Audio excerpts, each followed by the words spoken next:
Mais comme on se retrouve? Bon alors ça fait un bail, j'ai pas fait de vidéo, voilà, tout simplement ce que je vais vous expliquer. Ce moteur là, il est claqué au sol, voilà, il ne marche pas. Ouais, parce que du coup je voulais pas faire de vidéo avec ce moteur vu qu'il marchait pas beaucoup, genre ça allait pas être intéressant. Mais j'ai quand même fait plus de 1000 km avec, donc il était plutôt fiable, mais j'en avais marre parce que vraiment ça se traînait de fou, genre il marchait pas, je sais pas pourquoi. Je sais pas pourquoi, j'ai tout essayé pour essayer de régler le problème, j'ai pas réussi. Du coup bah qu'est-ce que j'ai fait? J'ai racheté un nouveau moteur, bon on le voit pas mais j'ai la flemme de tout sortir, mais il est là. Voilà, comme toute personne normale finalement. Sauf qu'il y a un dicton qui dit, quand vous changez de moteur, faut toujours en mettre un plus gros. Alors moi malheureusement je peux pas en mettre un plus gros, mais du coup, voilà, on se fait plaisir. Regardez-moi ce packaging. Pow! Oui, alors c'est pas un digital direct, c'est un premium. J'ai pas les moyens pour un digital direct. Non, surtout que pour les moteurs d'origine comme ça, c'est mieux les premium. Donc bah voilà, écoute, on va pas s'embêter à monter un digital direct. Sachant que ça là, il y a trop de fils, j'ai aucune idée de comment ça se monte. Bon, ouais, je dis ça, mais j'ai regardé des milliards de tutos parce que je suis en panique à chaque fois que j'achète un truc électronique. Je suis claqué au sol en électronique. Du coup, j'avais aussi mis un Pomost, sauf que ce Pomost là, y a un mec, j'ai un pote qui le veut, qui veut me le racheter. Et vu que j'ai besoin d'argent et que je suis complètement débile, j'ai racheté un pot Voca. Voilà, le pot qu'il y avait finalement de base sur la bêta. Alors pourquoi Voca? Parce que bah finalement, j'ai jamais eu autant de perf qu'avec un Voca. Et surtout qu'il est pas cher. Celui-là là, combien je l'ai payé? Je l'ai payé 30 balles avec cartouche et tout de suite, mais tout est là-bas là. Bon, 30 balles, mais dans cet état là. Et j'ai réussi à le ramener.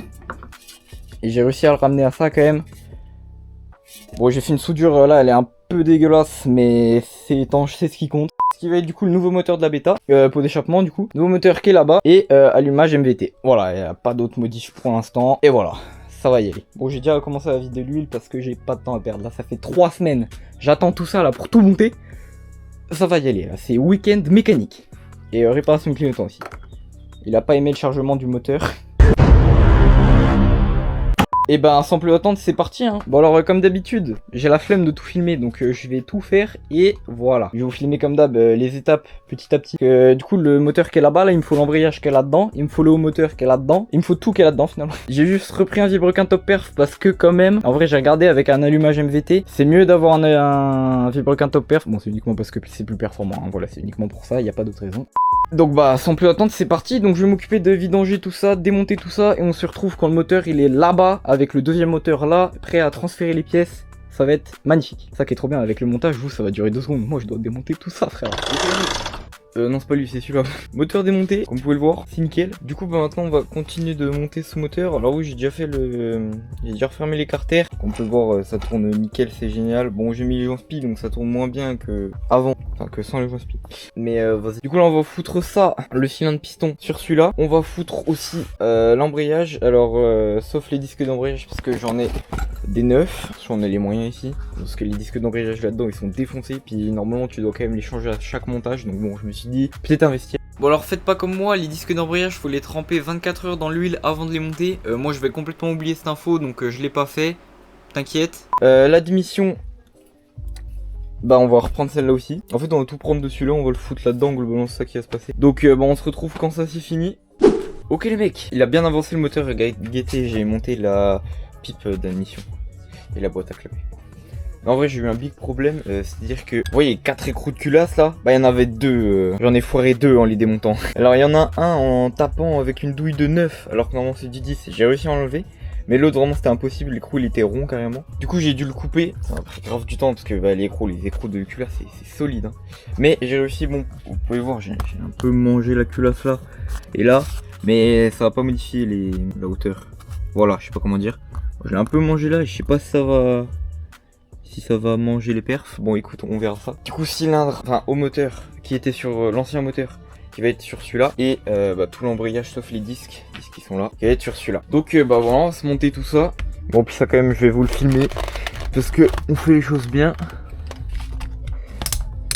Sachant que j'ai aucune idée de comment ça se monte donc il va falloir que je regarde 47 tutos je pense. En vrai je vais me déjà remonter 2 donc ça devrait aller. Avec un tuto bien sûr. Oh regardez-moi ça. Bon alors là c'est pas ouf mais parce qu'il y a les gens spi. Voilà on a notre allumage. Ça c'est les pièces de l'ancien moteur, on s'en fout. Ici on a tout l'embrayage, ici on a les joints. Là on a encore des joints mais ça c'est pas pour mon moteur ça. Le carter d'embrayage, guettez comment il est neuf. Je vous ai même pas montré. Je vais vous mettre des photos là à l'écran des carters mais gros ils sont tout neufs. Là ça se voit pas trop parce qu'il y a pas trop de lumière.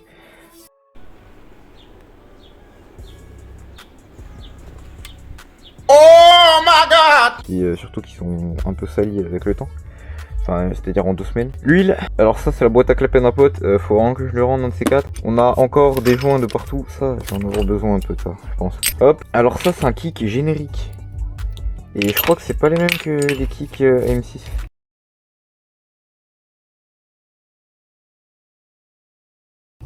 Bon, donc encore un truc où je vais galérer à le monter finalement. Là on a l'obturateur de pompe à huile. KRM, attention, avec le joint qu'on va remonter bien sûr. Non, je vais mettre la porte à joint, je pense. Ici, on a les disques d'embrayage, la clavette d'allumage Top Perf, 3,80€. Je me suis dit, vas-y, je vais en racheter une parce que la mienne, je l'ai démontée, remontée des milliards de fois, elle s'est pris des milliards de coups de marteau. On va en acheter une.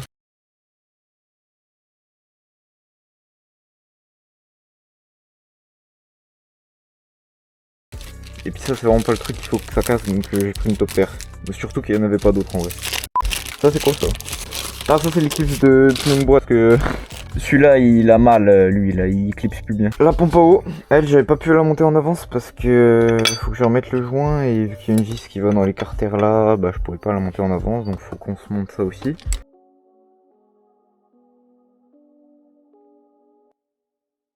Six bougies BR9EG. En fait les constructeurs ils mettent des BR9ES mais parce qu'elles sont... Alors je sais plus si c'est... Je crois que les BR9ES, elles sont plus, elles durent plus dans le temps. Je crois que c'est ça. Et les BR9EG, elles sont plus performantes. Bon, ça doit pas être de grand chose parce qu'une bougie, ça reste une bougie. Et avec un allumage MVT, j'ai regardé, c'est mieux de mettre une bougie BR9EG. Donc bah écoute, allez. Ou alors une BR8ES, je crois.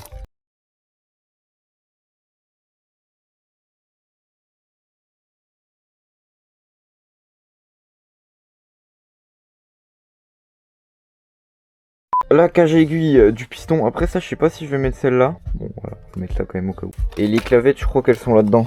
Si on n'a pas les clavettes on est un peu foutu. Oh elles sont... Ah oui mais il y a plein de trucs là-dedans. Bon on va vider ça et on va le prendre du coup. Ah combien de tickets de sélecteur oui. Bon là il y a plein de trucs, voilà. Mais faut monter par le... Faut commencer par le haut moteur. Haut moteur, comment on monte un haut moteur de bêta? Bon c'est vraiment simple hein. Carrément je vais faire sans tuto parce que quand même... Oh les pochettes de joint 50, c'est vraiment claqué au sol. Une fois j'en ai ouvert un, bah j'ai craqué les joints en même temps parce que ça c'est parti avec. Joint en base. Pensez à bien huiler vos joints. Après je crois que j'ai plus de trucs pour huiler donc il va être monté comme ça. Hop, avec de l'huile box 2. Hop, une bonne pelletée. Ça faut le mettre à un endroit où tu vas pas mettre un chassé dedans sans faire exprès. Parce que combien de fois ça m'est arrivé de récupérer de l'huile ici. Hier j'ai fait une dinguerie, la bouteille d'huile de boîte qui est de la vidange de L qui est complètement tombée, j'en ai foutu partout ici, ça se voit je crois. Ok le joint, je l'ai mis où? Complètement perdu le joint. Je l'ai mis où? Oui, il y a un d'autre avant le joint. Ah, faut pas monter le piston avant? Si, faut monter le piston avant. Bon, donc suivez pas mes tutos les mecs. Donc, piston, lui. Oh, il a un peu mal, non? Carrément ça sent au doigt qu'il a mangé lui. Mais il était monté avec lui. Et j'en ai pas d'autres. Enfin si j'en ai un 9 là. Mais ça va pas. Et j'ai la flemme de refaire un rodage. Donc la flèche qui va à côté échappement. Comme ça. Mettre la cage à aiguille avant ça peut être utile. Du coup est-ce que je mets L ou L? J'ai plus confiance en L qu'en L en vrai moi. Je sais pas vous. Technique quand vous hésitez comme ça. Vous envoyez une photo à Gemini. Vous dites c'est laquelle la meilleure pour rajouter un salut Gemini.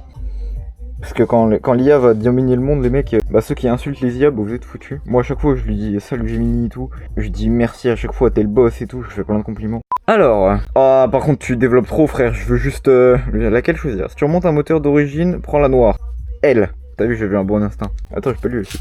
Si c'est une machine qui est préparée, qui prend beaucoup de tours, prends celle de droite. Bon bah du coup on va prendre celle de droite parce que elle va prendre des tours mon chef. Ah c'est une renforcée Racing. Bon en vrai je rigole hein, n'écoutez pas l'IA sur les trucs comme ça, hein. Elle peut carrément se tromper, moi j'ai carrément tellement pas confiance en l'IA. Moi juste là vu que c'est clairement aléatoire, mon choix de cage à aiguille, bah peut-être que s'il a raison c'est bien, sinon bah vas-y. Mais faites gaffe avec ça les gars, hein. Elle dit pas toujours la vérité. Bah, j'avais fait le test quand je cherchais un allumage MVT là, j'avais tellement peur de me foirer sur ce qui était compatible ou pas. Je lui avais envoyé plein de photos d'allumage, à chaque fois il me disait non ça c'est pas compatible et tout. Moi je me disais mais attends il est vraiment sûr là. Du coup je lui ai envoyé une photo d'un allumage AM6 9, je lui ai dit est-ce que c'est compatible? Il m'a dit non.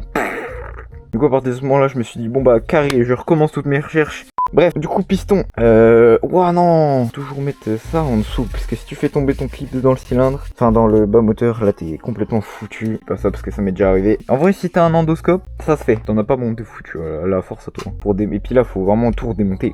C'est un peu la phobie de tous les mécanos je pense que ça quand tu mets un piston. Toujours changer les segments hein, quand vous remontez un piston, bon moi j'ai la flemme donc je vais pas le faire. Les clips on va reprendre ceux que j'avais avant, parce que je ne l'ai pas racheté. Alors je sais qu'ils sont là-dedans. Par contre, où? Ça c'est la question. Et le deuxième. Ok, et là c'est la partie un peu technique. Elle où la pince? C'est une partie vraiment que je kiffe en mécanique. Chercher les outils, sachant que l'outil, bah il est là quoi. Il est quelque part là-dedans. Il doit pas être loin. Et là je le trouve pas quoi. Ah il est où? Bon, bah on va prendre l'autre hein. C'est ça tu vois. Je vais la retrouver forcément à un moment où je n'aurai plus besoin. Du coup j'attends de plus en avoir besoin pour la retrouver. Comme ça je perds pas de temps, tu captes. Ok, maintenant on peut mettre le... Donc là c'est le joint, parce qu'après on met le haut moteur. Au moteur on pourra, parce qu'il y aura ça. Alors, joint d'en base. Alors faut pas trop huiler, mais moi j'aime bien huiler, donc je l'huile. Vous avez remarqué que je fais pas du tout comme c'est conseillé. Mécanicien de préparation. C'est-à-dire que... il fait les choses de meilleure performance. J'ai oublié d'enlever le truc là. Ah! Puis là maintenant il descend bien ce joint y a pas de dinguerie dedans. La t-shirt LS pour s'essuyer les mains. Nous on a les moyens. Ah, le compresseur est complètement vide. Parce que je peux pas l'allumer parce qu'il y a toute ma famille qui dort ici. Ah, j'ai pas nettoyé le joint, le plan de joint. Bah, y a rien qui va en vrai. Hein. Si vous regardez un peu, tout est réfléchi, hein, mais pas bien. Une fois, j'ai monté un joint d'en base à la pâte à joint. Bah, ça a super bien marché étonnamment. Que si vous avez plus de joint d'en base, que vous avez la flemme d'attendre, mettez de la pâte à joint. Oui, j'ai monté un piston avec qu'un seul segment sur deux. En plus, c'est un 70 stock. Et bah, ça a parfaitement bien marché. Donc voilà, en fait, il y a besoin que d'un segment. Bon, après, à mon avis, ça doit être moins performant ou moins fiable ou un truc comme ça. Ok, donc là, on peut mettre le cylindre. Ah oui, mais mon mouchoir, c'est complètement sopalin, c'est complètement désintégré sur le plan de joint. Donc en vrai, je le lave, mais sur des petites miettes de sopalin dessus, donc c'est pas ouf. Technique pour enlever ça, tu reprends un autre bout de sopalin et vu qu'il est pas mouillé à l'acétone, il va pas se désintégrer. Je suis pas sûr de ce que je viens de dire, mais souvent je fais ça et ça marche. Ok, là c'est une partie un peu technique, surtout que j'ai pas huilé le piston. Du coup, go huiler le piston. Le bricher avec l'huile box 2 en plus. Aïe aïe aïe. Je vais beaucoup le répéter hein, parce qu'elle m'a coûté 16 balles. Faut bien huiler les segments aussi, ça j'ai appris, je le faisais jamais avant mais j'ai appris qu'il fallait le faire. Bah, en fait faut démonter les segments, huiler l'intérieur de l'emplacement du segment, huiler les segments et ensuite tu montes ton segment. Moi j'ai la flemme de tout redémonter, surtout que vu comment je suis emboulé je vais en péter un. Donc on va plutôt huiler comme ça. Bon là il y a un max d'huile. Ah faut huiler la chemise aussi. Pour mettre de la musique douce quand vous faites de la mécanique les gars, parce que vous mettez du rap, de la drill, il y a très vite un cylindre qui peut traverser la pièce. Oh, j'aime quand ça se passe comme ça. Ah. Voilà, j'aime moins là par contre. C'est quoi ce beans? Oh, attends mec, je viens de penser à une dinguerie là. Faut pas monter l'allumage, parce que vu que c'est un allumage premium, faut le calibrer. Enfin, faut le calibrer, voilà, j'utilise pas les bons mots. Faut le calibrer au point mort haut. Et si je le fais quand la culasse elle sera montée, je vais galérer, non? Oh, remarque. Oh non, ça change rien. Là, il est au point mort haut. Ouais, non, je pense que si je monte la culasse, ce sera... Bon, écoute, on va vérifier ça. Peut-être faudra redémonter avec culasse. Culasse, sans joint, on s'en fout. Voilà. Donc, ça va là et ça va là. Ce qui est bien, c'est que d'origine, c'est les mêmes joints. Parce qu'en gros, là, l'objectif derrière cette moto là, c'est qu'en fait, mon frère, il a acheté un gros cube. Du coup, avec mes parents, ils vont faire des balades moto en gros cube. Et du coup, à chaque fois, je me dis, est-ce que je peux vous suivre?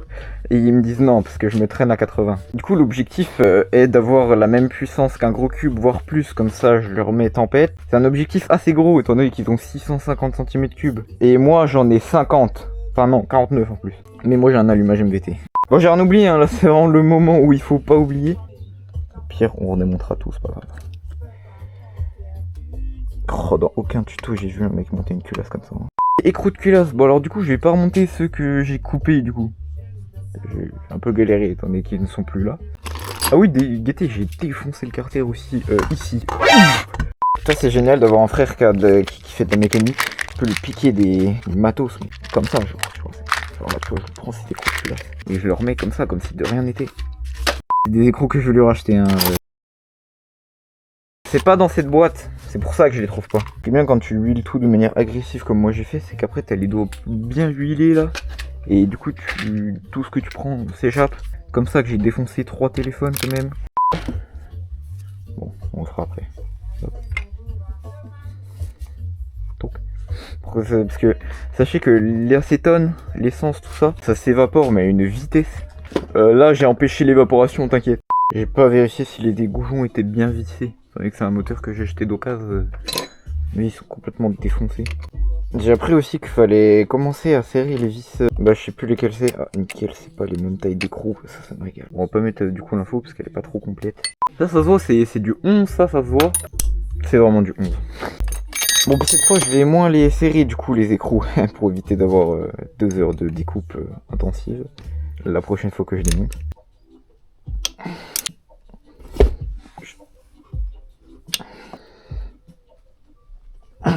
Ah les doigts qui glissent là vraiment.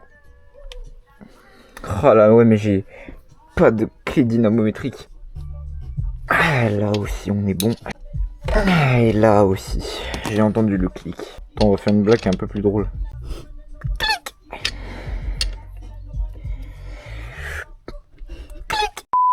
Nickel. Oui. Oh le bruit.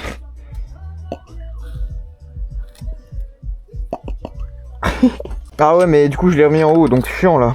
Et on va pouvoir monter l'embrayage. Et là on va regarder un petit parce qu'il y a beaucoup trop d'ondelles partout.